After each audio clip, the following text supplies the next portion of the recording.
I'm sorry, you have exceeded your time, ji. Thank you very much.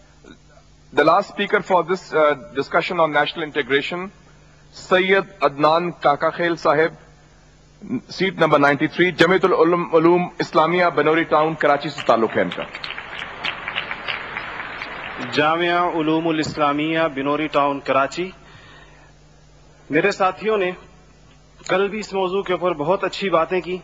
आज कोशिश करूंगा उन्हीं बातों की रोशनी में इसको बिल्कुल मुख्तसर अंदाज में पेश करूं. इसमें दो राय नहीं है कि हमारा सबसे बड़ा बहरान नजरियाती यकजहती, फिक्री वहदत और इत्तेहाद और इत्तेफाक से महरूमी है. मगर सोचने की बात यह है कि ये महरूमी 58 साल गुजरने के बावजूद अभी तक क्यों है. उसकी वजह यह है कि वो जो बुनियादी प्लेटफॉर्म दिया गया था कि पाकिस्तान का मतलब क्या, ला इलाहा इल्लल्लाह, उस पर कंफ्यूजन्स पैदा कर दी गई. एक सोचे समझे मंसूबे के तहत अभी तक पूछा जा रहा है कि पाकिस्तान क्यों बनाया गया था, कायद का विजन क्या था. क्या ये चीजें बहुत क्लियर नहीं है? और क्या इस सवाल का जवाब मैं या आप दे सकते हैं या वो नस्ल दे सकती है जिसने तख्लीक पाकिस्तान के खाके में अपने खून से रंग भरा था.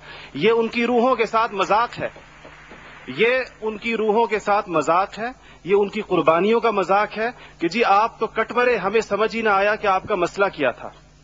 हमारा दूसरा बड़ा मसला अमन व अमान की दिगरगू सूरत हाल है और बदकिस्मती से इसको बाज औकात कहा जाता है कि इस्लाम जिम्मेदार है.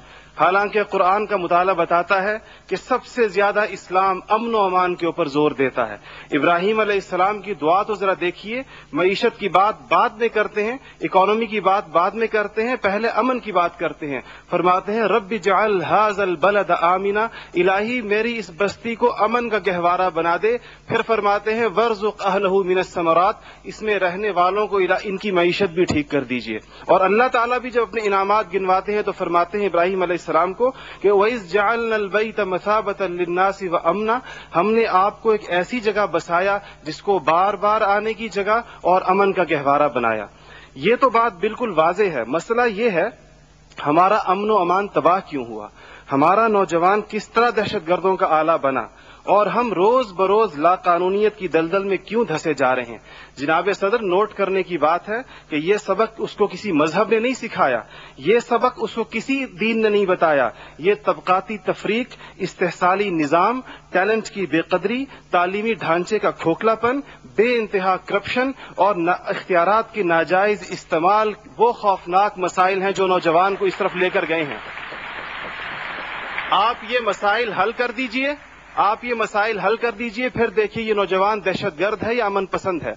हमारा तीसरा सबसे बड़ा मसला जो इस वक्त बहुत अहमियत का हामिल है, जमहूरी रिवायात का फुकदान है.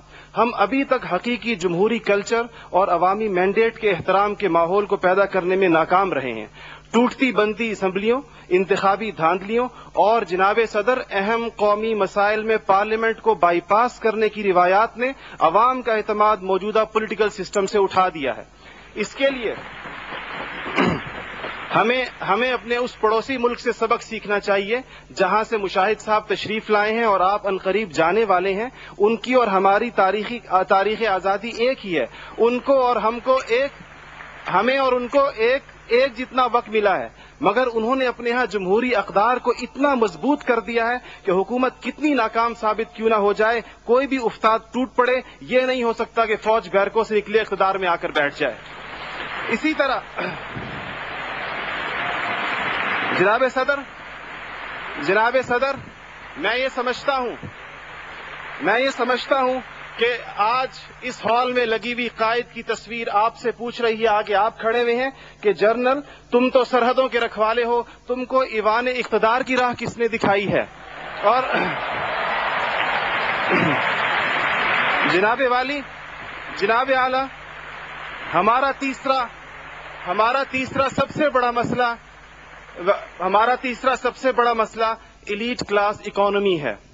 आपके आदादो शुमार के जादूगर कह रहे हैं कि मईशत तरक्की कर रही है, ज़र मुबादला के ज़खायर बढ़ रहे हैं, कर्जे कम हो गए हैं, कशकोल टूट गई है. आप बार बार कहते हैं पहले हम मांगने जाते थे, अब हम देने जाते हैं. और अवाम हैरान है कि खुदाया क्या माजरा है. मईशत तरक्की कर रही है, गरीब का चूल्हा बुझ रहा है, ज़र मुबादला के ज़खायर बढ़ रहे हैं, पेट्रोल की कीमतें आसमान से बातें कर रही हैं, रुपए की روپے کی قیمت ڈی ویلیو ہوتے ہوتے کہاں آ کھڑی ہوئی ہے. اور اس کے بعد ایک اور بات جناب صدر، آپ نے کہا کہ بسنت منانے سے کچھ نہیں ہوتا. اسلام تفریح سے ہرگز منع نہیں کرتا، بلکہ صحت مند تفریح کی حوصلہ افزائی کرتا ہے. مگر خدارا محروموں لاچاروں کی آرزوؤں کے مزار پر دھما چوکڑی نہ مچائی جائے.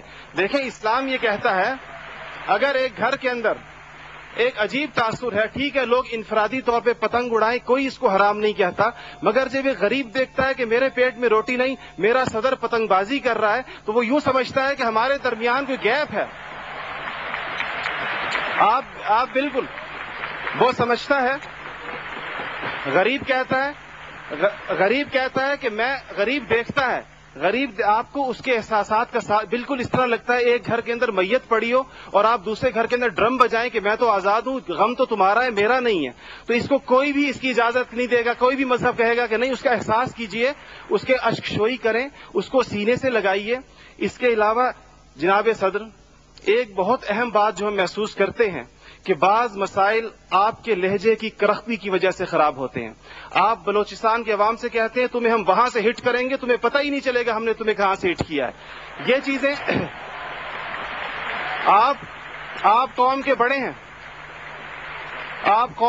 ہیں، آپ کو بالکل قوم سے اس انداز میں گفتگو کرنی چاہیے جس طرح آپ اپنے بیٹے بلال سے گفتگو کرتے ہیں. آپ کو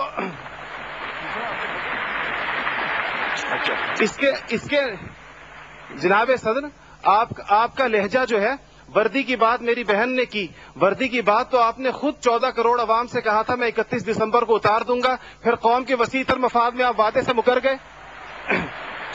تھینک یو جی، شکریہ، مہربانی، تھینک یو. آپ کا ٹائم ہو گیا ہو جی.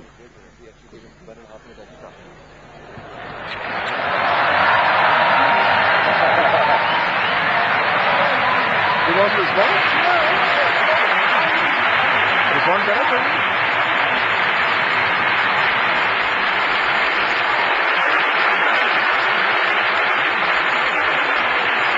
Thank you.